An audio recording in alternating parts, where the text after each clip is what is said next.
কিন্তু এই মাইকী হাঁহ তিনিটাৰ কোনটোৱে পাৰিছে গম নাপাওঁ আৰু এটাই মানে কলা কণী পাৰিছে। প্ৰথম দিনা যেতিয়া মই পালো মই আচৰিত হলো যে কোনোবাই তন্ত্ৰ মন্ত্ৰ কৰি কিবা কৰি থৈ গলে নেকি, নে কিবা বেলেগৰে মানে সাপৰে কণী হ'ল। তাৰপিছত বহুত চাৰ্চ কৰিলো, কৰি পেলাই মানে নাই। পিছদিনাখন যেতিয়া আকৌ এটা পালো তেতিয়া মানে ভাবিছো আৰু যে নাই এইটো হাঁহে নিশ্চয় পাৰিছে, কিন্তু আচৰিত। তাৰে পিছত আকৌ মই অপেক্ষা কৰিলো, দুদিন নে এদিন গেপছ দিলে, তাৰ পিছত আকৌ এটা পাৰিলে আৰু তিনিটাই পাৰিছে। কিন্তু এতিয়া এই তিনিজনী হাঁহৰ ভিতৰত কোনজনীয়ে পাৰিছে গম পোৱা নাই আৰু, একেলগে থাকে যিহেতু।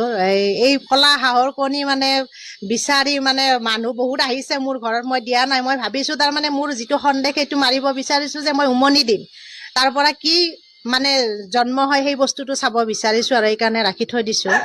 আৰু কিছুমানে ফটো লৈ গৈছে ঘৰত আহি পেলাই ষ্টেটাছ দিছে, ক'ৰবাত হেৰি কৰিছে, এনেকুৱা আৰু। মানে আমি আচৰিত, সাধাৰণতে গাখীৰ আৰু কণী বগায়ে, আমি বগা বস্তু লিখিব দিলে সৰুৰে পৰা পাইছো।